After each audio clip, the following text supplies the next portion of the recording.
Olá, galera, tudo bem? Bom, estamos iniciando mais uma videoaula onde nós temos como objetivo geral ensinar o conteúdo de gravitação universal e entre os específicos, olha, entender a força gravitacional e algumas implicações dessa força, compreender a lei de Newton da gravitação universal e exemplificar os conteúdos desta videoaula, como temos feito sempre. Bem, em relação a essa força gravitacional, ela é uma das 4 grandes forças que existem no universo, certo? A força gravitacional. Ela é uma força mútua de atração entre duas massas quaisquer, certo? Todo e qualquer corpo. Por exemplo, um objeto maciço, tal como um bastão de giz solto, cairá verticalmente em direção ao centro da Terra, por ser por ela atraído. Assim como se você soltar um lápis, enfim, ele vai cair devido a essa atração gravitacional. Então, olha, a força com que a Terra atrai o giz é igual e oposta à força com que o giz atrai a Terra. Cada força é o peso da massa sobre a qual atua, relativo à outra, certo? Então, a queda dos corpos, a atração gravitacional, ela é um fenômeno físico que ocorre de modo similar em qualquer lugar do planeta, certo? Ou do mundo. Mais geral ainda ocorre entre qualquer par de corpos, ou seja, a mesma força que faz com que o giz e a Terra se atraíssem, de modo que o primeiro caísse, mantém a Lua em órbita da Terra, né? Em uma órbita constante, ao mesmo tempo em que elas se atraem mutuamente, a Terra e a Lua, mas aí ela está em equilíbrio nessa órbita, né, em torno da Terra, que é o satélite natural, a Lua. Então, ó, mantém também a Terra e os outros planetas girando em torno do Sol, essa força gravitacional, e como você já sabe, mantém a atmosfera presa ao nosso planeta. Esse fato é um dos que proporcionaria um desenvolvimento da vida na Terra. Este fato é um dos que propiciaram, né, o desenvolvimento da vida na Terra, esse equilíbrio da força gravitacional, certo? Esse equilíbrio da força gravitacional é que proporcionou a vida na Terra, certo? Porque senão seria uma bagunça aí o sistema, nosso sistema solar, nossa Via Láctea, se não ocorresse esse equilíbrio, né, da força gravitacional. Bom, nós temos aqui uma característica fundamental da força gravitacional existente entre quaisquer massa é que está sempre em situação de atratividade e surge entre massas de qualquer dimensão. Além disso, se um corpo A atrai um corpo B, este irá atrair o corpo A com uma força gravitacional de igual magnitude, né? E aí nós temos essa imagem aí ilustrando, né, esse objeto de 10 toneladas aí pode cair na cabeça dessa pessoa. E aí a gente lembra da situação da queda da maçã que caiu em cima da cabeça de Isaac Newton, e aí ele teve a ideia de escrever, não é, a lei da gravitação universal e consequentemente as leis de Newton, né, lá da dinâmica que nós já estudamos. A balança, por exemplo, ela mede a nossa massa, não é? Ela não mede nosso peso. O peso do nosso corpo ele é calculado pelo produto da massa que a balança pede, multiplicando o valor de G, que é da aceleração da gravidade, né? Justamente a força peso. A força peso é igual o produto da massa vezes a aceleração da gravidade. A massa ela não pode ser alterada. Em qualquer planeta, a massa sempre vai ser a mesma. O que vai se mudar é o peso do corpo, a sua força peso, que vai depender justamente da gravidade daquela localidade, daquele lugar. Por exemplo, a gravidade da Lua é diferente da gravidade da Terra. Consequentemente, a força peso lá na Lua vai ser diferente, ok? Por mais a massa se mantém a mesma. Aqui, olha, eu trouxe essa questãozinha, essa atividade, que diz o seguinte: como você sabe, em 1969, astrônomos norte-americanos pousaram na Lua. onde a força de atração gravitacional sobre os corpos é de 1/6 da atração gravitacional da Terra. Com base nessa informação, marque A ou as opções corretas. Aí vejamos o seguinte, ó. Um corpo terá massa de 1/6 da que tinha na Terra. Não, né, gente? A massa ela não é alterada, então a letra A está errada. Um corpo terá sua massa inalterada? Certíssimo, então a letra B é correta. Vamos ver se a C está correta. Um corpo terá seu peso reduzido de 1/6 em relação ao que tinha na Terra. Também está correto.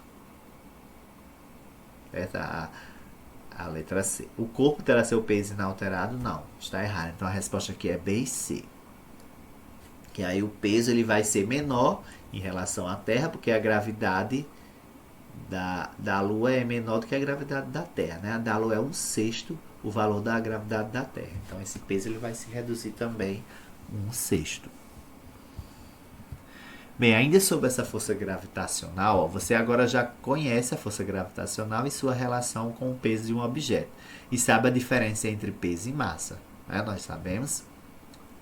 A força peso, ó, quando os corpos são abandonados a uma determinada altura do solo, caem sofrendo variações de velocidade. Dizemos então, ó, que a Terra exerce uma força de atração chamada peso, que é onde essa força de atração, né, que é o peso de um corpo, é a força de atração que a Terra exerce no corpo. E aí nós temos essa equaçãozinha para calcular a força-peso, que ela é igual ao produto da massa vezes a atração da gravidade, né? Essa força-peso, a unidade é em Newton, porque toda e qualquer força, a unidade no SI é Newton, certo? N maiúsculo. Exemplos, ó, como a lendária queda da maçã, eventualmente, ó, inspirando Newton a formular sua lei da gravitação universal, até fenômenos cotidianos, tais como o processo de irrigação, ó, utilizando as curvas de nível do terreno, e a produção de energia através de usinas hidrelétricas, tais como as de Paulo Afonso e Sobradinho, ambas no Rio São Francisco, vivemos sujeitos à gravidade da Terra, né? Então essa queda aí da água na represa que vai justamente gerar a energia elétrica que vai chegar em nossas residências. Vai estar movimentando as turbinas lá, e essa movimentação através de indução eletromagnética, certo? Fenômeno eletromagnético vai gerar a energia elétrica armazenada lá no gerador. E aí esse armazenamento dessa energia vai ser transmitido até chegar às nossas residências, né, através da fiação, tá bom? Por uma corrente alternada. Então nós temos aqui a energia potencial da água sendo convertida na queda na represa, energia cinética movimentando as turbinas, que vai gerar energia elétrica. Ok? Então esse é o processo aqui. Uma usina hidrelétrica é um bom exemplo de transformação de energia entre diferentes modalidades. Nós temos a potencial da água sendo convertida em cinética lá nas turbinas, que consequentemente vai gerar energia elétrica. Okay? Aí essa energia elétrica, quando chega nas nossas residências, ela é convertida em diferentes formas de energia.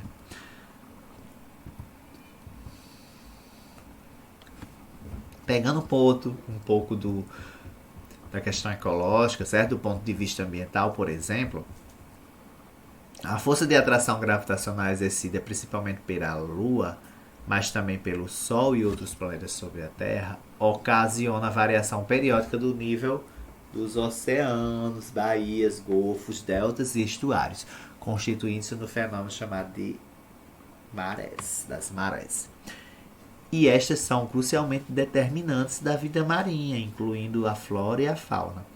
Se não tivéssemos a Lua, por exemplo, não existiria de modo tão notável e marcante esse fenômeno das marés. Se não existisse a Lua e, consequentemente, essa força gravitacional. Se tivéssemos mais de uma Lua, como é o caso de outros planetas do Sistema Solar, Saturno, por exemplo, tem 62 luas, as marés seriam muito mais complicadas. Em qualquer caso, o meio ambiente seria muito distinto do que nós temos hoje, né? Se, por exemplo, a Terra tivesse mais de uma Lua. Então, olha, nós temos aqui essa ilustração, olha. do mesmo lado em que a Lua se encontra, assim como o seu lado oposto, ó, nós vamos ter o fenômeno da maré alta. Certo? Aqui nós vamos ter maré alta e aqui também. Então, ó, um efeito interessante da atração gravitacional entre a Terra e a Lua é a ocorrência das marés oceânicas, como eu já havia falado, que se manifestam como um aumento do nível das águas, simultaneamente ó, do lado da Lua e do lado oposto ao da Lua em cada instante. Nós teremos marés alta, ok? Bem, aqui nós vamos então adentrar na maravilhosa lei da gravitação universal, desenvolvida por Isaac Newton. E essa lei nos diz o que? Dois corpos massivos interagem gravitacionalmente, atraindo-se mutuamente, olha, com uma força cuja magnitude é diretamente proporcional às suas massas, logo ao produto delas, e inversamente proporcional ao inverso do quadrado da distância que as separa. Então, essa aqui é a famosa equação da lei da gravitação universal, F igual a G.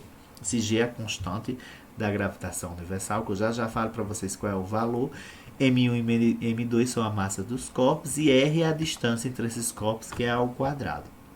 O valor de G, que é da constante da gravitação universal, é igual a 6,67 vezes 10 elevado a menos 11 newton vezes metro quadrado por quilograma ao quadrado. Certo? A unidade para a força gravitacional, assim como qualquer outra força, é o Newton, certo? Nzinho maiúsculo. E veja o seguinte, ó. Essa força gravitacional, ela é diretamente proporcional ao produto das massas, ou seja, essa força gravitacional aumenta, e é inversamente proporcional à distância que separa, certo, esses corpos. Ou seja, se você aumentar a distância entre dois objetos, entre dois corpos, a força gravitacional diminui.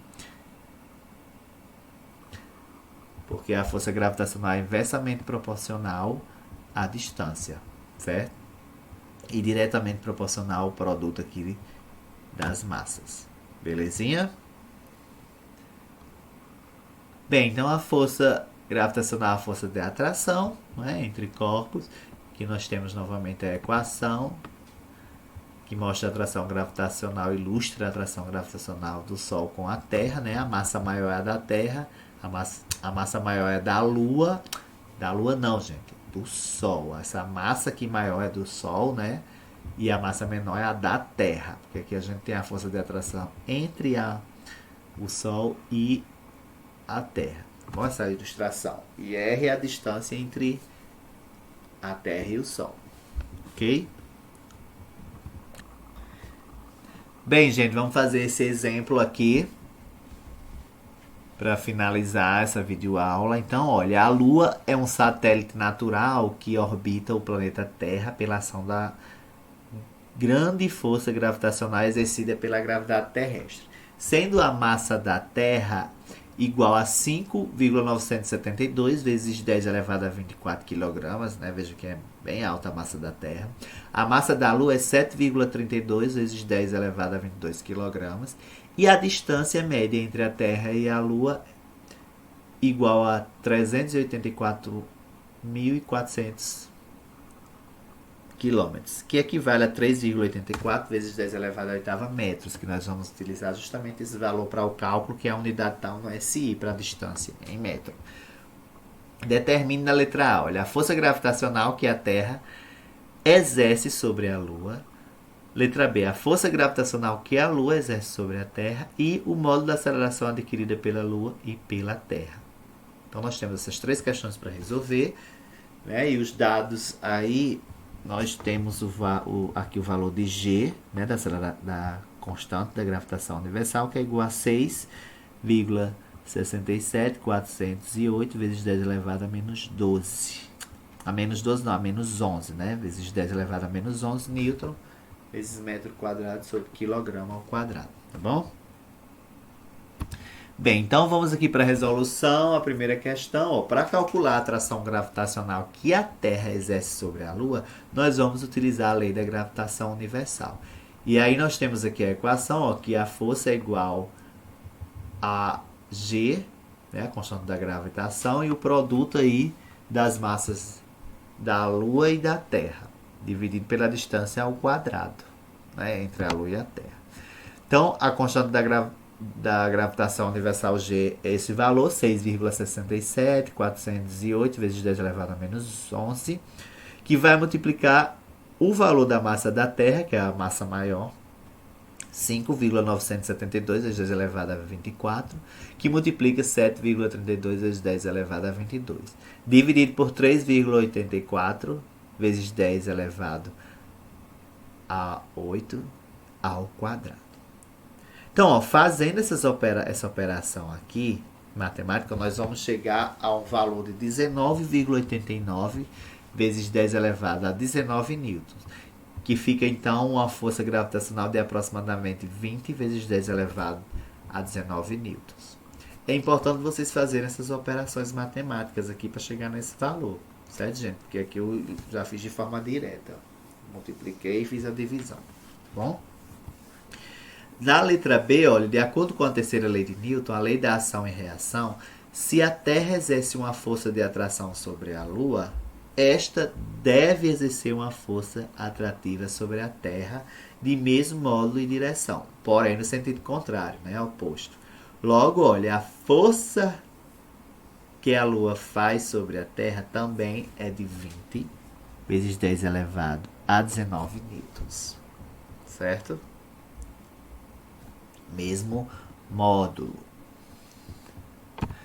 A letra C, ele quer, olha, que a gente encontre o valor, né, da aceleração adquirida pela Lua e a Terra. Então vejamos o seguinte, ó. Se nos lembrarmos da segunda lei de Newton, que nos diz que o módulo da força resultante sobre um corpo é igual ao produto de sua massa pela aceleração, podemos calcular a aceleração adquirida pela Lua e pela Terra facilmente. Observe. Nós vamos então encontrar aqui a aceleração adquirida pela Terra, pegando aqui a equação da segunda lei de Newton, que é o produto da massa vezes a aceleração. A força ela é igual ao produto da massa vezes a aceleração. Nós temos a força aqui da Terra, né, que a Terra atrai a Lua, que é 20 vezes 10 elevado a nona, que vai ser igual ao que? A massa da Terra vezes a aceleração. Eu isolo aqui a aceleração e divido 20 vezes 10 elevado a nona por 5,972 vezes 10 elevado a 24. Fazendo essa divisão, chega então a um valor de 3,35 vezes 10 elevado a menos 5 metros por segundo ao quadrado. Então, este é o valor da aceleração adquirida pela Terra. Já a aceleração adquirida pela Lua, eu vou usar novamente a mesma equação da segunda lei de Newton. Porém, o que vai mudar vai ser aqui a massa da Lua, certo? Eu vou utilizar a massa da Lua, isolo a aceleração, divido 20 vezes 10 elevado a 19, que é o valor da força de atração, né, que a Lua exerce sobre a Terra, dividido por 7,36 vezes 10 elevado a 22. Fazendo essa divisão, chego a uma aceleração de 2,71 vezes 10 elevado a menos 3 metros por segundo ao quadrado. Então, veja, essa aqui é justamente a aceleração adquirida pela Lua. Aí veja o seguinte, ó, os valores de aceleração calculados, né, mostram que, apesar de as forças de atração serem iguais para a Terra e para a Lua, a aceleração adquirida por cada um é diferente. Por quê? Porque vai depender da sua massa. Além disso, olha, fazendo a razão entre os dois valores, observa-se que a aceleração, ó, que a Lua sofre é cerca de 81 vezes maior que a aceleração sofrida pela Terra. Fazendo a razão aí entre esses dois valores. Ok, pessoal? Nesta aula eu peguei umas questões muito boas do Enem 2009. Essa também do Enem 2009 sobre gravitação. Vamos lá. O ônibus espacial Atlantis foi lançado ao espaço com 5 astronautas a bordo e uma câmera nova, que iria substituir uma outra danificada por um curto-circuito no telescópio Hubble. Depois de entrarem em órbita a 560 km de altura, os astronautas se aproximaram do Hubble. 2 astronautas saíram da Atlantis e se dirigiram ao telescópio.